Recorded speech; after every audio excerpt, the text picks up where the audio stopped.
എല്ലാവർക്കും പുതിയൊരു വീഡിയോയിലേക്ക് സ്വാഗതം.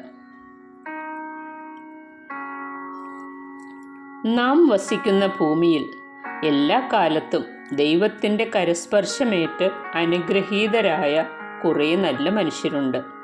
വിശുദ്ധിയുടെ പാതയിൽ ജീവിച്ച് ചുറ്റുമുള്ളവർക്ക് കരുണയുടെ കെടാവിളക്കാകുന്നവർ.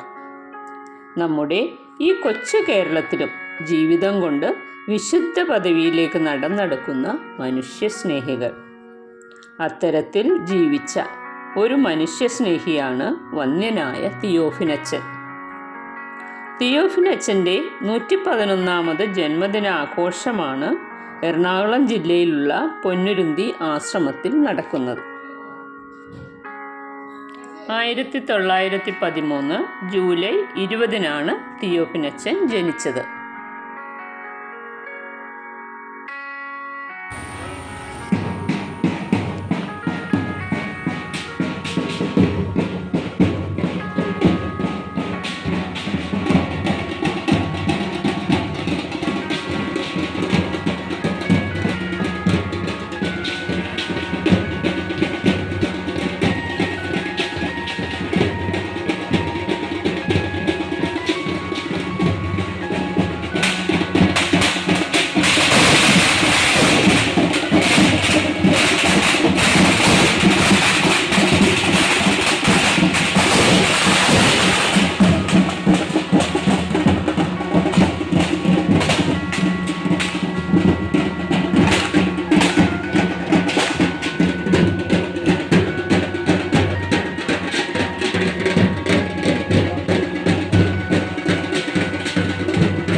തിരുനിഴ മുഴുകൂ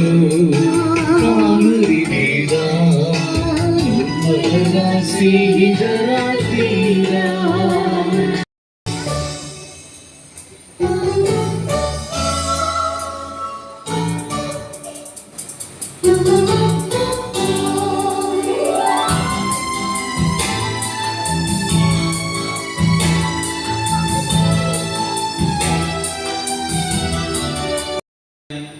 ഹിതവും ലക്ഷ്യവും അനുസരിച്ച് മുൻകൂട്ടി തീരുമാനിച്ചു.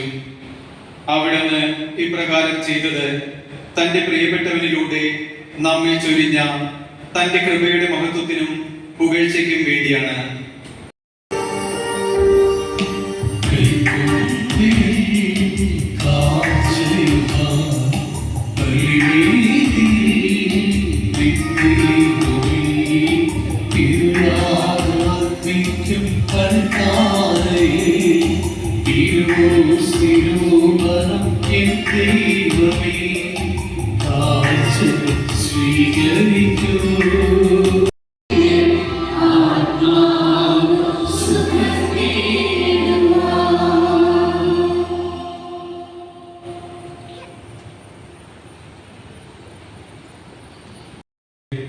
ഭാവനയിൽ ദൈവത്തിന്റെ പദ്ധതിയിൽ ഒരാൾ എന്തായി തീരണമെന്നുള്ള ഒരുവനെ കുറിച്ചുള്ള സ്വപ്നം കൂടിയാണ്.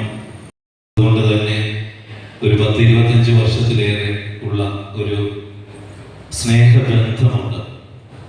ഞങ്ങളുടെ ടീം നോശ്ശേരി അടുത്ത സമയത്ത് മെയ് മാസം കൂടിയപ്പോൾ ഞാൻ ബിനോയ് അച്ഛനും ബിജു അച്ഛനും മറ്റെല്ലാവരും നന്ദി പറയുന്നു. കാരണം ഇന്ന് വലിയൊരു മുഹൂർത്തമാണ് ദേവദാസൻ തിയോഫിലച്ചൻ്റെ ഈ ജന്മദിനത്തിലൂടെ നമ്മൾ സാക്ഷാത്കരിക്കുക.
പദവിയിലേക്ക് ഉപയുക്തനാകുന്നതിന് വേണ്ടിയുള്ള പ്രാർത്ഥന. നിസ്വരൂപനായ ദൈവമേ, അങ്ങയുടെ അനന്തവും അഗ്രാഹ്യവുമായ പരിപാലനയെ ഓർത്തുകൊണ്ട് അങ്ങയെ ആരാധിക്കുകയും സ്തുതിക്കുകയും ചെയ്യുന്നു. അങ്ങേ വിശ്വസ്തദാസനായ തിയോഫിനച്ചൻ വിശുദ്ധനെന്ന് നാമകരണം ചെയ്യപ്പെടുവാൻ ഇടയാക്കണമേ. ഞങ്ങളുടെ പ്രാർത്ഥനകൾ ഈ കാര്യസാധ്യത്തിനായി അങ്ങേക്ക് കാഴ്ചവെക്കുന്നു. ഞങ്ങളുടെ ഈ പ്രാർത്ഥനകളെ തിയോഫിനച്ചന്റെ മഹത്വീകരണത്തിന് വേണ്ടി അങ്ങേ സന്നിധിയിൽ സമർപ്പിക്കുന്നു. പാവപ്പെട്ടവരിലും അവഗണിക്കപ്പെട്ടവരിലും രോഗികളിലും മറ്റു പ്രയാസങ്ങൾ അനുഭവിക്കുന്നവരിലും അങ്ങയെ ദർശിക്കുവാനും അവർക്ക് വേണ്ടി ജീവിതം ഒഴിഞ്ഞു വയ്ക്കുവാനുള്ള ആഗ്രഹവും കഴിവും നൽകി തിയോഫിനച്ചനെ വളരെ മനോഹരമായിട്ട് സൂചിപ്പിക്കുകയുണ്ടായി. ദേവദാസൻ തിയോഫിലച്ചന്റെ മഹത്വം അടങ്ങിയിരിക്കുന്നത് ദേവദാസൻ തന്റെ ജീവിതത്തെ ബലപ്പെടുത്തിയത്, വേരുറപ്പിച്ചത് യേശുവിലാണ് എന്നുള്ളത് കൊണ്ട് തന്നെ അത് തന്നെയാണ് എനിക്ക് പറയുവാനുള്ളത്. ദേവദാസന്റെ മഹത്വം, അദ്ദേഹം പ്രാർത്ഥനയുടെ ഒരു മനുഷ്യനായിരുന്നു. ഞാൻ 10ാം ക്ലാസ്സിൽ പഠിക്കുന്ന കാലത്ത് ദേവദാസന്റെ കൂടെ നിന്നാണ്, ഇവിടെ നിന്നാണ് ഈ സെന്റ് റീതാസ് സ്കൂളിൽ പോയി പഠിച്ചുകൊണ്ടിരുന്നത്. ദൈവകൃപയാൽ ഈ സെപ്റ്റംബർ അവസാനത്തോടു കൂടിയിട്ട് കർദിനാൾമാർ അതിലൂടെ പഠിക്കും. അതിനുശേഷം അവർ റെക്കമെൻഡ് ചെയ്യണം. അതാണ് ഇപ്പോഴത്തെ പൊസിഷൻ. അവർ നമുക്ക് തന്നിട്ടുള്ള ഡേറ്റ് അതാണ്. അതോടനുബന്ധിച്ച് അടയ്ക്കേണ്ടതായിട്ടുള്ള തുകകളെല്ലാം നമ്മൾ അടച്ചു കഴിഞ്ഞു. ലക്ഷോപലക്ഷം രൂപ വാറ്റിക്കാനിൽ നമ്മൾ അടച്ചു കഴിഞ്ഞു. അത് അടച്ചു കഴിഞ്ഞു എന്ന് പറഞ്ഞാൽ നമുക്ക് ഇന്ത്യയിൽ വളരെയധികം ദേവദാസന്മാരുണ്ട്. പക്ഷെ എൻ്റെ ഒരു പരിമിതമായിട്ടുള്ള അറിവിൽ ഇന്ത്യയിലുള്ള ദേവദാസന്മാരിൽ അവരുടെ ചിലവുകൾ വഹിക്കുന്ന 2 പേര് പ്രത്യേകമായിട്ടുള്ളൂ. ഒന്ന് ആന്ധ്രാപ്രദേശിലുള്ള തമ്പി എന്ന് പറയുന്ന ഒരു ദേവദാസൻ, 2 ദേവദാസനായ തിയോഫിലച്ചൻ. എന്ന് ഞാൻ പറഞ്ഞതിന്റെ അർത്ഥം, ഇങ്ങനെയുള്ള ഭീമമായ ചെലവുകൾ നടത്തുന്നതിനായിട്ട് നമ്മൾ ആരെയും അന്വേഷിച്ചു പോകേണ്ട, പ്രോവിൻസിൽ അന്വേഷിക്കേണ്ട. ദേവദാസൻ തന്നെ അതിന്റെ പണം തന്നുകൊണ്ടിരിക്കുന്നു. അത് ദൈവഹിതമാണെങ്കിൽ എത്രയും പെട്ടെന്ന് ഇതെല്ലാം ധന്യമായിട്ട് സംഭവിക്കട്ടെ എന്ന് പ്രാർത്ഥിക്കുന്നു. നിങ്ങളുടെ പ്രാർത്ഥനകൾ ഈ ദിവസങ്ങളിൽ, പ്രത്യേകിച്ച് നമ്മുടെ ഡോക്യുമെന്റ്സ് വാറ്റിക്കനിലെ കർദിനാൾമാർ പഠിക്കുവാൻ പോകുന്ന ഈ ദിവസങ്ങളിൽ ഉണ്ടാകണമേ എന്ന് അപേക്ഷിക്കുന്നു. എല്ലാവർക്കും ദൈവദാസന്റെ അനുഗ്രഹം സമൃദ്ധമായിട്ടുണ്ടാകട്ടെ എന്ന് പ്രാർത്ഥിച്ചുകൊണ്ട് ഞാൻ നിർത്തുന്നു. ആമേൻ.